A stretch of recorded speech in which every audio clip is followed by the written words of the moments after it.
it's built around the local regulatory environment, the local consumer financial behavior. So I've actually been investing globally in fintech for quite some time. And I think what got me comfortable with that was earliest investments was leading a Series A in Chime in 2016. Welcome to the Smart Venture Podcast. We're here to bring you the latest and greatest from the Silicon Valley, where unicorns roam and innovation never sleeps.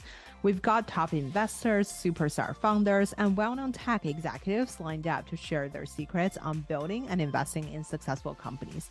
Just a quick disclaimer, while we may sound like financial geniuses, but please don't mistake us for your friendly neighborhood financial advisors. So let's get started and dive into the wild world of tech entrepreneurship. Great news for all our Smart Venture Podcast listeners. I've been hosting a new daily live show, Venture with Grace, on LinkedIn Live at 9 a.m. PT every weekday. Follow me, Grace Gone, on LinkedIn to catch up on past episodes and stay updated with future ones. You will get insights from key industry players and have the chance to ask questions live. Don't forget to subscribe to the show on Apple Podcasts, Spotify, and our YouTube channel under the Live button. Join me on this journey and let's explore the world of innovation and investment together. Hi, Lauren. Welcome to Smart Venture Podcast. Hey, Grace, thanks for having me.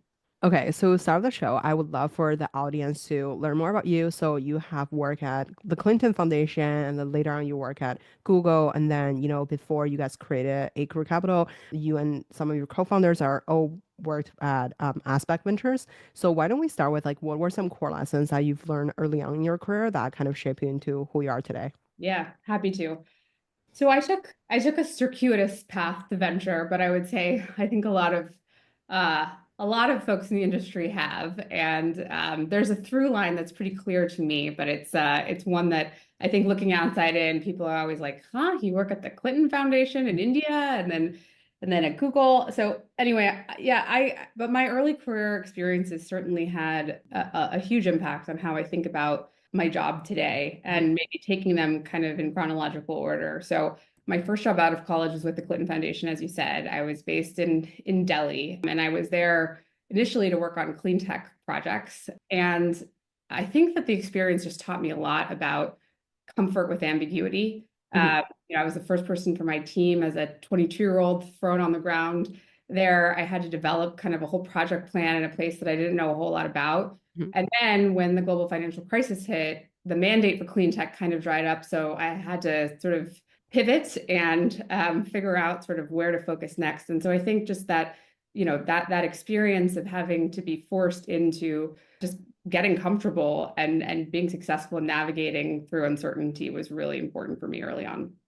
Around that same time, I was actually also asked to join the board of trustees at Brown University as a young alum. And that was a really formative experience for me. I think in a lot of ways, it was it taught me how to be a board member, right? I mean, I got to fill this role for an organization that I love very early in my career, and was really lucky to get to do that. And I think, when I showed up there as a really young person and I was surrounded by CEOs of Fortune 500 companies and very seasoned investors, I had major imposter syndrome and couldn't quite figure out what I was there or what my role was supposed to be, or why I was there, what my role was supposed to be. But I think what I quickly realized was, I needed to kind of figure out how to find the intersection of my own strengths and experiences and the needs of the organization, and really lean in on one or two things that I could sort of be impactful around. And what I came to there was, it was 2009, the financial crisis was peaking, and a lot of my peers were having trouble in the job market, even coming out of Brown. And so I spent a lot of time on this sort of reinvention of their career services, which was super important to the university too, and ended up being something that I could be really impactful around. So I can keep going on Google and Aspect if you want, but those are a couple of my career experiences and learning. Totally. I wonder, as you mentioned, you are a young leader, and then how do you be a board of trustee for a university? This is just like genuinely out of curiosity, because like obviously, whenever you think of a board member, you typically think about like, the people who have been at a company for over 30 years and then like, rising through the C level and, rarely seeing like people that are like young leaders on the board. And just out of curiosity on like, I guess like how could this, how do you kind of like get this kind of opportunity? And, what were some, as you mentioned, like, there's a lot of like learning lessons probably from with some other board members who are a little bit senior, and like just out of curiosity on what's your kind of like journey to get there, and then the kind of like lessons is. Yeah, why the heck did Brown put me on the board as a 22 year No, old? yo, I think that's amazing. It's a good question. No, it's no, but it's totally fair. So basically, when I had graduated, the board did this governance review and sort of looked at sort of their how representative they were of the alumni population. And one of the areas that I think where there was a really significant gap Mhm, uh, was recency of experience. And I think mhm, that the chancellor at the time, Tom Chish, was very progressive about this kind of stuff and decided that, they needed to get the sort of perspective of mhm, people that were more recent. And so I was mhm, the lucky guinea pig and was the first person to kind of fill this sort of role. And they've since kind of rolled it out more formally where they mhm, systematically bring young people mhm, uh, on their board. But that created a lot of pressure, as you can imagine, because I was mhm, the first one like this and no one quite knew what to do with me. And I didn't know quite what to do there. And I mentioned sort of where I ended up in terms of spending time. But I think one of the things that was, hugely helpful actually was that I had some people that were really kind of, took me under their wing and championed me. And one of those people was actually Teresa Gao, who's now my co-founder and co-managing partner at Acrew. So she was at Excel at the time, and that was actually the context in which we became quite close. I wonder, so like speaking of like Teresa, like obviously I feel like and the board of advisor, like who is on your personal board of advisors when it comes to career development? Yeah, I know you'd mentioned this question even before we started, and I've been thinking about it, and it's a tough question for me to answer because there are just so many people that have played a meaningful role in sort of supporting my career, and there's not a way to answer this comprehensively as you can imagine, and I would like happily take up two Mhm, podcast hours talking about all mhm, the people that have sort of been an important part of my life. But if I were to try to really boil it down, I think, and this is a bit of an oversimplification, but I guess there are kind of three buckets of people that I think about on my mhm, personal advisory board. So the first is like the people who have been kind of role models for me, that are in roles that I've sought in one way or another to emulate and learn from. So mhm, that's bucket one. There are the people who I've learned alongside. So, really the learning from working with or going through shared experiences together. And then I think third is that there are people who have sort of provided the compass for me for what matters. So I can give you some examples in each one. So in the first one, you mentioned Teresa. So yes, so people that like I've looked up to, Teresa is sort of the obvious and maybe most important mhm, answer, especially for those that know me professionally. She's, as I said, she's my co-founder and co-managing partner at Acrew, but she's been this long time friend and mentor who became my boss. And then, mhm, and then we evolved and now she's my co-founder. And I can't, there's probably not another single person from whom I've learned as much professionally as Teresa. I mean, there's no way. But there are other investors that I've looked up to, for my career, and I've been fortunate to work alongside and have played a meaningful role that I've sat on boards with and worked with people like Kirsten Green and Satya Patel and many others. And then in the second bucket of like people that I've learned alongside, I think a lot about sort of my peer networks in venture, people like Nikhil Basu-Trivedi from Footwork or Jake Saper at Emergence or Roseanne Winsek at Footwork. But these people have like really grown up in the industry with me and like have been, my cohort. And venture can be sort of this lonely solo job. And I've found that like people that seem to really succeed are the ones that sort of build out this community of other peers around them. And I've been lucky to have a lot my mhm, and then, of course, I've learned from my founders. I mean, very much so. There's too many to name, but certainly, my greatest learnings alongside others probably from my constellation of founders. And then in the last bucket, in terms of people that have provided a compass, I mean, I think about my mom is one example who's been kind of a moral compass. She's a founder herself of a nonprofit organization, and getting to see that has been really powerful inspiration for me, and my daughters, who, even though they're not on my personal board in the way that you would think, like a lot of my decisions are dictated by what I think is important for them. And so, yeah, I guess I think about it a little bit more holistically in terms of who are the people whose sort of influence guides the decisions that I've made, and that's kind of the Mm. sampling. Yeah, I love that you also include your daughter just because obviously I feel like people really like people whenever people think about the personal board of advisors, it's always like, someone who is more experienced and like, peers than, people around you, like the family members. And obviously I feel like that's definitely something really interesting, but also like super true that like, the kids also gave you inspirations on different things. And I wonder what's one thing that you're constantly trying to improve or maybe, for some people it could be like soft skill like sales or like technical skill like coding. Is there like one thing that you're constantly working to get better at? Yeah, it's a really good question. I mean, there are many things, as you might imagine, but I'm going to give you a short answer on this one. I think the most important thing is self-awareness, because I think without it, Mhm. it's impossible to improve on anything else. And so I think that for Mhm. me, that's always my number one, is just Mhm. making sure that I understand my strengths, my Mhm. shortcomings, Mhm. and that I'm kind of conscious of what are the things that I want to fill in and where might I sort of fill in by partnering with the right people. For sure. Like, what would you edit as your personal unfair advantage?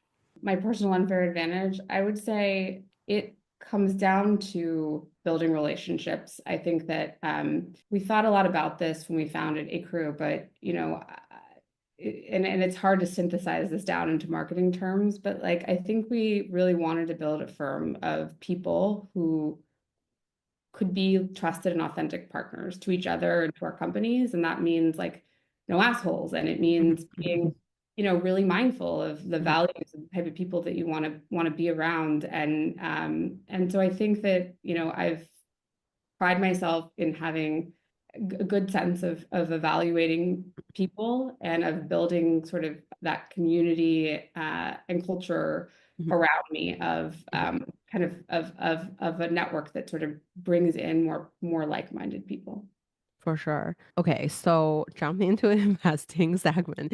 Okay, you have invested in some leading companies in the fintech or just tech area in general. So like you have invested in Chime, Clara, Divvy, Gusto, Plaid, among other companies. And why don't we start with like, maybe you could pick one company out of the your amazing investments. Can you walk us through how you meet the founder, to how you evaluate the company, to how you do the diligence, and obviously your thesis driven, like, what were your thesis back then to help you having the conviction to invest in a company? And how do you think about like the exit strategy as well? Like, since like I feel like right now we're in the AI era, a lot of people's strategy was just to sell it to another company.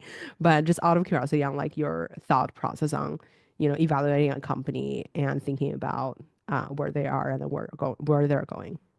Yeah. So I figured maybe I'll talk about one of my most recent investments Mhm. because it's top of mind. So as I think I alluded to, I'm happy to sort of share more about what this means to me. But I think about myself as an investor whose approach is to sort of invest at the intersection of thesis and network. Mhm. And that's very true in the case of this company, Nala. So Nala is a cross-border payments company that largely focuses on the corridors between the US and Europe to Africa. And I had actually originally invested in this company, a small seed check back as my predecessor firm. And I had done so because Benji Fernandez, the co-founder and CEO, had come up through a very trusted person in my network as someone. He was actually a GSB student at the time, a very young one at that, Mhm. and it had this kind of prolific, very early career He was a news anchor in Tanzania and had sort of become this mini influencer and just like sort of seemed larger than life for where he Mhm. was as far as age. And so I think there's just something very special about him. And he was interested in operating around sort of digital banking, which was something that I knew a lot about. And so Mhm. it was a founder bet. And then what Mhm. happened was in the interim period between when I made that first seed investment and then this recent investment as part of Acrew Mhm. was the company went through a lot. During COVID, they went through a major pivot, and I watched how Benji and his co-founders Nico sort of navigated through a bunch of uncertainty in this very agile way. Mhm. Uh, and I think, to your question about how I'm thinking about looking at companies right now, I would say agility of the founding team combined with a strong perspective about where Mhm. one wants to go, I think is kind of the number one thing that I'm looking for in founders, because I think if you're not adaptable, if you're not agile, Mhm. you know, it's so hard to see around corners in this technology cycle. And so the important thing is to have a strong perspective of where you're going, but be willing to change and adapt quickly, because if you can't, Mhm. the market's going to change around you too quickly. And so I saw that in this team because I saw them adapt when things got rough, and they did so quickly and successfully. And then concurrently, I was working on a major thesis exercise on cross-border payments. And there are lots of companies operating in that space, but it was clear to me that the space is still so broken and so expensive. And so I was looking fundamentally for new payment infrastructure. I was looking for business model innovation, and I was looking for an underserved demographic. And Nala had all three. So on the infrastructure side, they built deep into the local rails in Africa. They had partnerships with the local banking companies and really had that depth. On the business model side, while a lot of other cross-border payments companies monetize primarily on the transactions, Nala had this unique insight about monetizing on the currency exchange on FX, especially in markets that are starved for dollars. And this was, I Mhm. thought, really inventive.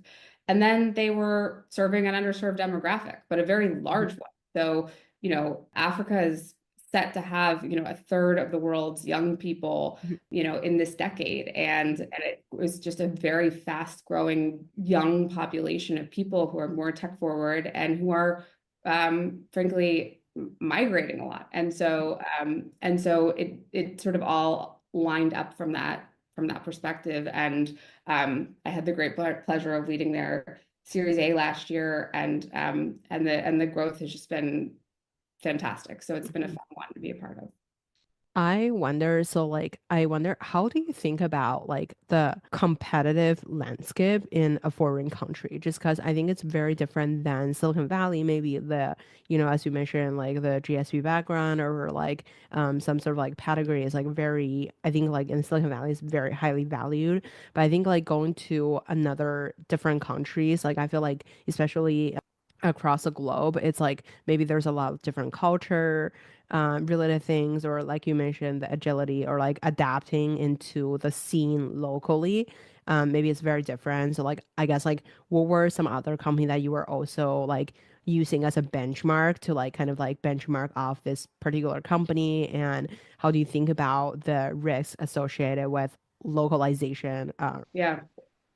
So I've actually been investing globally in fintech for quite some time. And I think what got me comfortable with that was, as I think one of my earliest investments was leading a Series A in Chime in 2016. And I remember early days of Chime that, one of the things that I was most worried about was, that these international digital first banks would sort of come in to the US and eat our lunch, be it Revolut or Bonzo. And, now we're starting to see like that they're actually making a little bit of headway in the US. But I mean, I was worried about this, 8 years ago. And the reality was that like, most of these fintechs just don't travel well cross region, right? Like, you build a fintech in one location and it's built around the local regulatory environment, the local consumer financial behavior. And so it occurred to me really early on that there was an opportunity to take the learnings that I'd had Mhm. from my successful fintechs in the US, but like look for, sort of new and relevant models in other geographies. And I've had success in doing that. I've invested in other neobanks, as an example, in Latin America, like Klar and Clara, that have had a lot of success. And so that's always been something, or for a long time, been something I've been very comfortable with. But I think that, to me, it all stems from, I'm not going to go invest in a market that I've, in a technological market I've never invested in a region that I don't know, with people that I don't know, right? There has to be like strong interconnectivity between what I know and who I know that allows me to take kind of the geographic risk into a new place. And so in this case, as you said, I'd known Benji for some time. The networks were strong and overlapping, but also, fundamentally, this is a payments business, and it's one, that I know super well. Also, I mean, technically, they are based in the U.S., and the behavior is the cross-border payment from these markets, U.S. and Europe, to Africa. So I felt grounded in the need and the gaps that exist for people here. And so the learning was a lot more, as part of the diligence process about sort of the on-the-ground regulation and how much they built into the local financial system. But I think that the bottom line is, I found that it is quite feasible to take that sort of leap if there are enough of the other components of what makes the investment relevant that are known to me. For sure. I feel like it's always so interesting to I guess like you mentioned, because of it's coming out of a specific network, as well as you kind of also have to get comfortable with investing in different countries, and then you have a lot of experience and success in thinking about fintech and thinking about fintech globally in general. And I wonder, maybe we could start like switching gear a little bit to talk about Acrew. So I feel like you have you built the firm with a few partners. And what about we start with how do you think about building a different type of venture firm, and how was the approach, if the approach even shift be as when you first started to nowadays? Yeah. So we have I think, kind of an interesting founding story. So myself and my four co-founders actually worked together at a predecessor firm. And it wasn't like a big established multi-stage firm. It was in and of itself a startup firm. And, I think we were about two fund cycles into kind of building out that predecessor firm together. And I think, it just became pretty clear there was misalignment on the team in terms of sort of what we wanted to build from a sort of philosophical and values perspective. And we were too early as a firm to kind of have that. And so I think, so we, my co-founders and I decided to kind of to spin out and start Acrew. And, at the time, obviously, there was presented a number of challenges, but the reality is, I can't sort of emphasize enough how special and important of an experience that was for us, because basically what it meant was the five of us went in eyes wide open. We'd all worked together before in venture. We knew we had a similar vision around what we wanted to build. We kind of knew each other's strengths and weaknesses.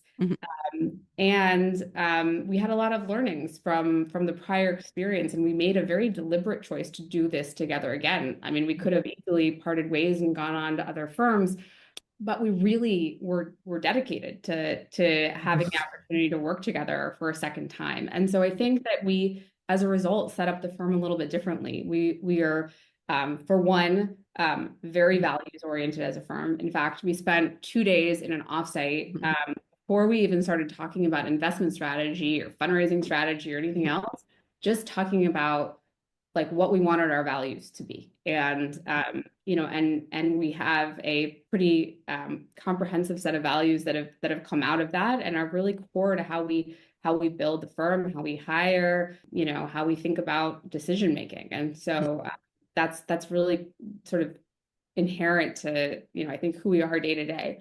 And then we also recognize that, as you've mentioned, that we have this strength, I think, around being very thesis driven. It's something that we did to a certain extent at our predecessor firm, but we really have emphasized it like in the organizational design even of how we've built out Acrew. So specifically we have like 3 dedicated thesis areas with dedicated teams around each one. And so we like to think of ourselves as having almost like 3 mini specialist firms Mhm. within a larger firm that can compete with the best of the best specialists in our respective areas. Mhm. But then we have the benefit of like some of the interdisciplinary thinking and collaboration. And so we've been very intentional about how we built that. And then the last thing was we wanted to emphasize kind of this community building orientation, this network orientation, or what we call kind of our extended crew. And so we built out a pretty unique executive network that has been instrumental in helping to, advise and guide our companies and acting as talent network. And really, this was because we wanted to be a boutique firm that where the investors on the team are the ones that really work with the companies, but fully acknowledge that in not having a huge platform team by design, there are going to be areas that we're not going to be the right people to help our companies on. And so we use this extended network or rely on this extended network of people who are experts and practicing experts to come in and help fill in the gaps. So that's kind of the, you know, the building blocks of how we've built the firm. And a lot of that is there's quite a bit of continuity around that today. For sure. Shout out to Mark from your firm as well. He was our guest on Venture with Grace. So, okay, so I wonder, how do you think about, since like you mentioned about like, your firm within itself, there's like 3 different subcategory and then you guys can compete with the best of the best in the industry. And how do you think about I guess like portfolio construction, and since like I feel like different sector, the valuation as well as like the check size maybe like differ. And I wonder like how do you think about how to like I guess like allocate the attention or like capital into different subsectors as a Yeah. firm.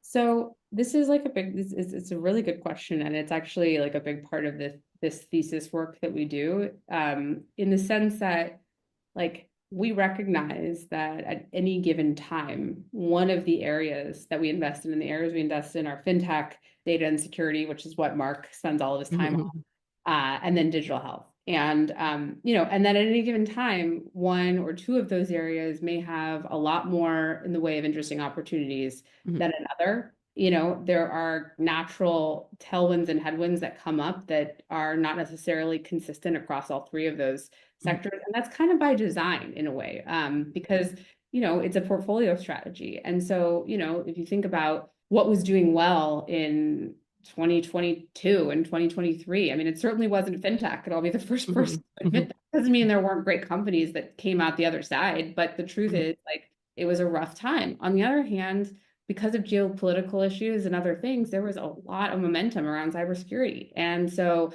I think having the thesis orientation, having the 3 areas, and having a partnership, most importantly, that is, really oriented around kind of open communication, and I think, philosophically very driven by like the success of our crew, which is what's like in the name, right? We're not as territorial as a lot of other places, and we just want the firm to be successful. And so I think that enables us to say, hey, like let's put more emphasis on this category for right now, and we can put more of the firm resources into kind of helping to augment that side of things. Or now there are a lot of opportunities in digital health. Like let's all get smart on that together. So there's a dynamism around it that I think really comes back to the thesis orientation and the core values around really emphasizing a more collaborative form of venture. For sure. And I really like you call your like the firm's name is actually Acrew, like Acrew. And I wonder like how do you think about I guess like since we talk about the fund, and then why don't we talk about fintech, since like I feel like you are, obviously one of the top fintech investors. What are some new trends that you're seeing, I guess, in both AI as well as like the technology, that how it changed like the financial services industry? Maybe we could talk about like, how does the financial service industry move before the tech wave, and then maybe how AI or some other technology to kind of like accelerate the speed of how people interact with money in general. Yeah. So let me start with kind of what I think has happened historically, and then we can jump Hmm. to sort of the go forward. So I think there's a lot of rhetoric over the last few years around, oh, like fintech got so frothy, is fintech dead? And, I just, there are a lot of people that invested in the space temporarily that, went another direction when things got hard. And look, I get it. Like it was tough for a few years there. But I think like I've maintained a very strong belief that there is so much more headroom in this sector. And the reason is because when I think about the companies, the really successful companies of this last kind of major cohort, and arguably kind of the first major cohort of Mhm. fintechs that came about in the wake of the global financial crisis. Mhm. I think that many of them were really about bringing existing financial products online, creating better digital interfaces, some technology kind of around those financial products, democratizing access perhaps. But because of how difficult it has been to actually reinvent the underlying financial infrastructure, Mhm. you know, these companies have been encumbered somewhat in their ability to like fundamentally change financial services from the ground up. And so, I think when you consider that, and you consider also like if you look at the like industry productivity on Mhm. the basis of like what one metric that I've looked at is like the GDP in the industry by employee in the industry, right? And you can like imagine a lot of industries efficiency per employee in that industry has gone Mhm. up meaningfully as a result of technology. But the truth is, in financial services, like it's been the efficiency gains have been minuscule to date. And the reason I think again is, a lot of the reasons that I've mentioned, which is just that like there's so much, we're still operating on, systems and software that were built like, the middle of the last century. And it just doesn't make Mhm. any sense. So I think that this next wave will be one, in my opinion, for a bunch of reasons, but like about true reinvention, more from the ground up of financial services. I think the success of this last wave of fintechs has opened that door. I think AI is fundamentally opening that door as well. And so we're starting to see things that are really Mhm. ambitious attempts at Mhm. like something that is truly reimagined, and I'm really excited about it. Speaking of AI, and you recently launched all-in on AI, a financial service adoption index in partnership with Money 2020. Why don't we talk about like what are something that maybe you find surprising, or what are some like major trends that you're seeing from these like data? Yeah.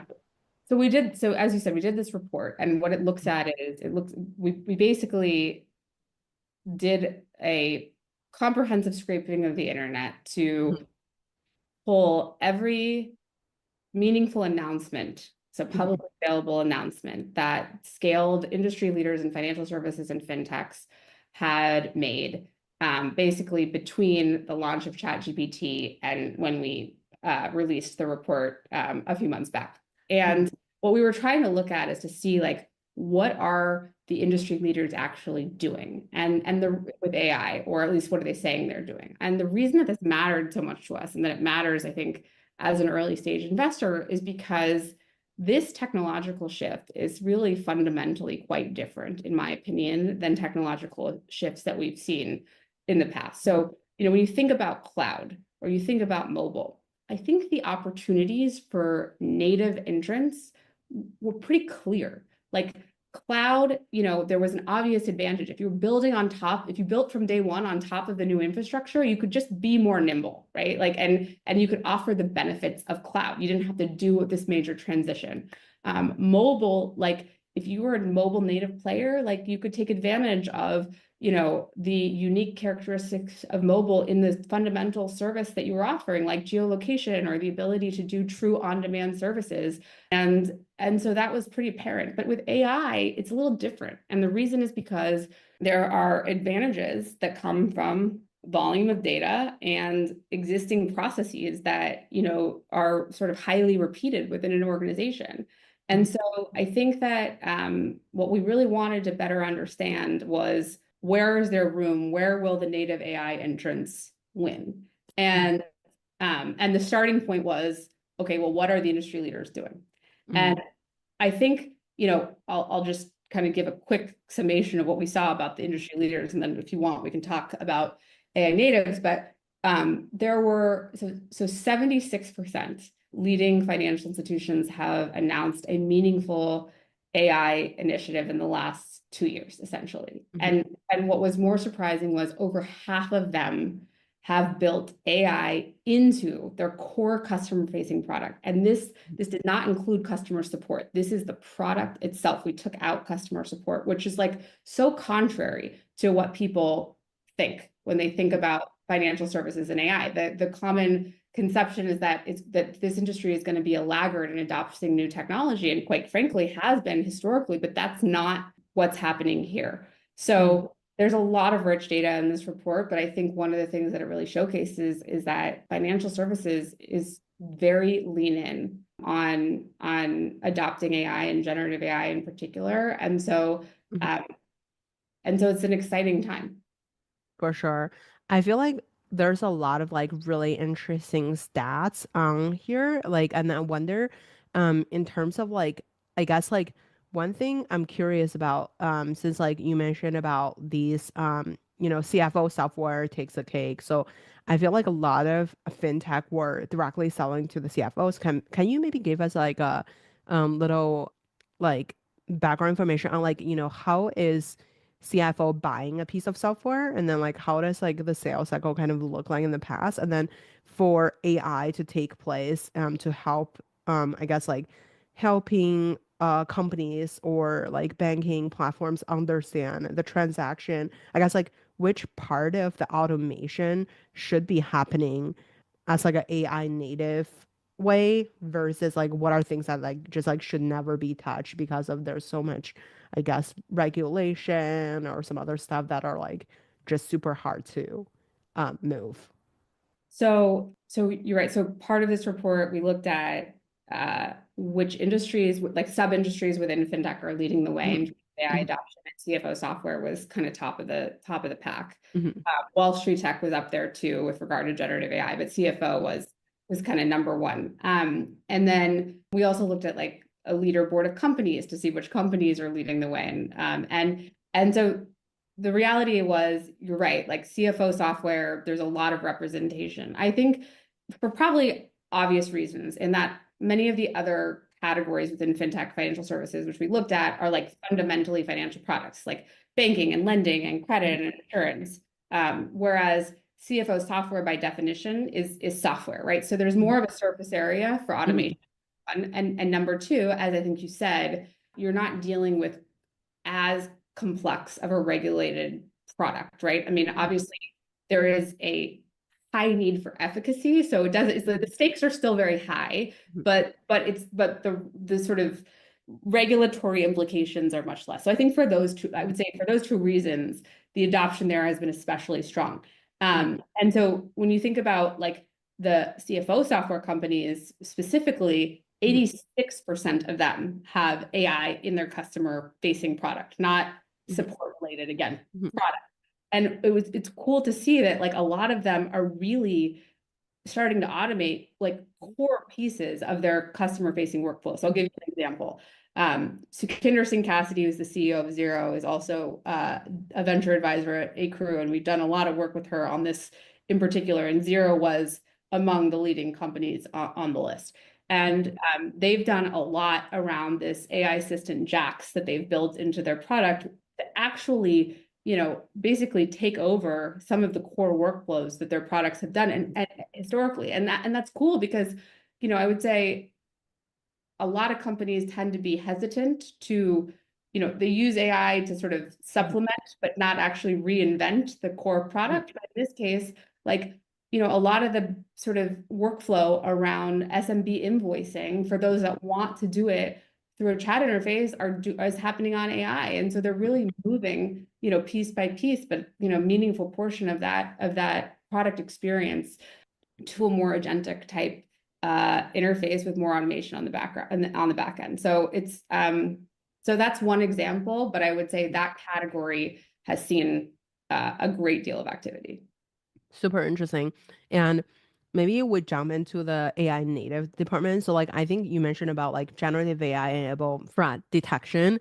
And I feel like this category, there's just like so many companies that can, like I feel like the voice and then the video. So basically right now, also like the different type of like authentication on people. That's like definitely one of the really interesting categories. And then you mentioned about like payments infrastructure for AI agent, personalized wealth management. I guess like to think about these like subcategories, like what would you say are things that you feel like would be most like rewarding in terms of like, building a startup in the space? Because I think like whenever obviously I feel like also like you're very bullish on, I guess, like the consumer fintech category. I can think of many companies in the personalized wealth management that are doing, personalized finance related adaptations. And I wonder what are something that in the AI native space that you are most excited about? Yeah.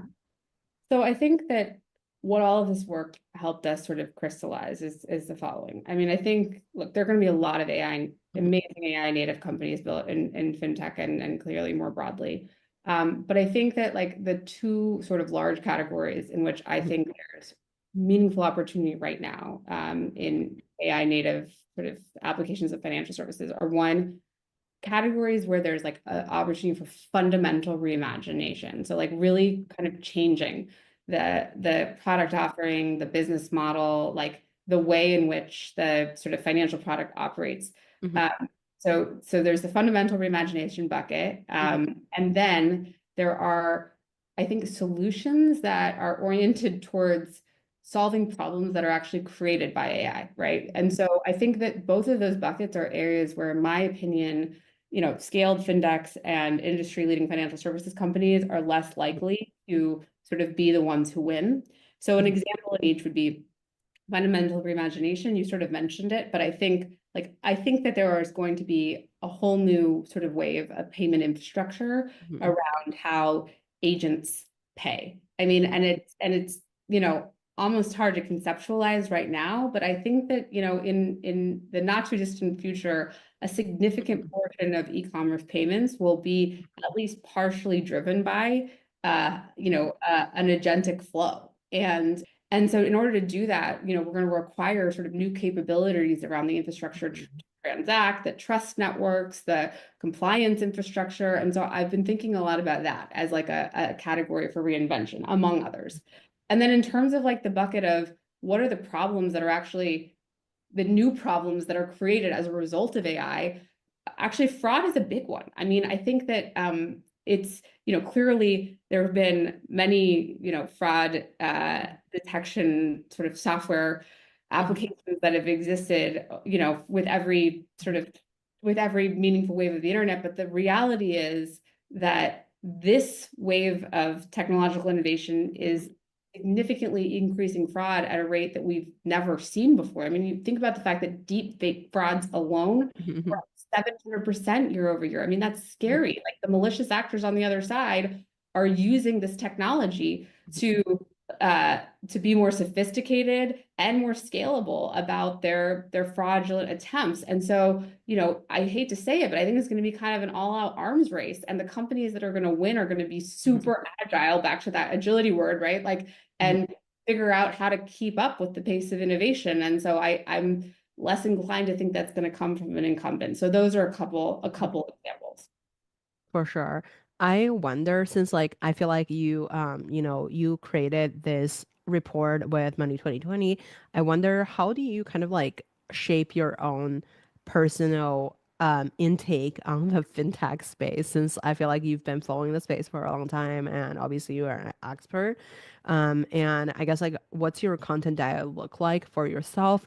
And I guess also, is there any like really interesting concept in the fintech space that you find actually surprising or, like most people who don't understand fintech, whenever you think about fintech, we think about, your portfolio company like a Plaid and stuff like that. But like, is there something that you find very surprising in the past, like I guess like few months that you find in the fintech startup space?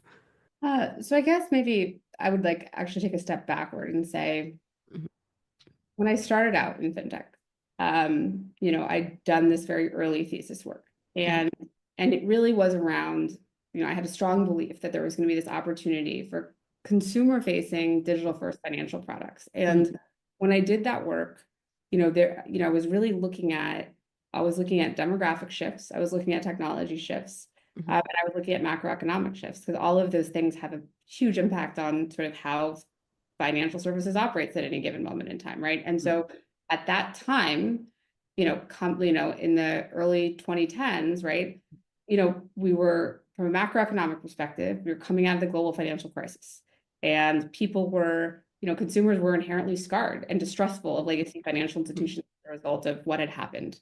We're going through a major technological shift. Mobile was becoming ubiquitous for the first time, and then we were also going through a major demographic shift, because millennials were coming of age and entering the workforce, and were sort of the first quasi-digital native generation. And so, all of those things together like led me to believe, at a time when a lot of other people quite candidly didn't, which is sort of funny to say now, but that like this demographic would adopt, like a branchless bank, for example. And it's what gave me the conviction to lead, Series A in Chime back in 2016, when others wouldn't. And so that kind of like framework of thinking has continued to guide, the way that I approach, investing in fintech and in other categories, as I do occasionally, but like through all of these cycles. And what's interesting now, and you mentioned consumer, which we haven't talked about much,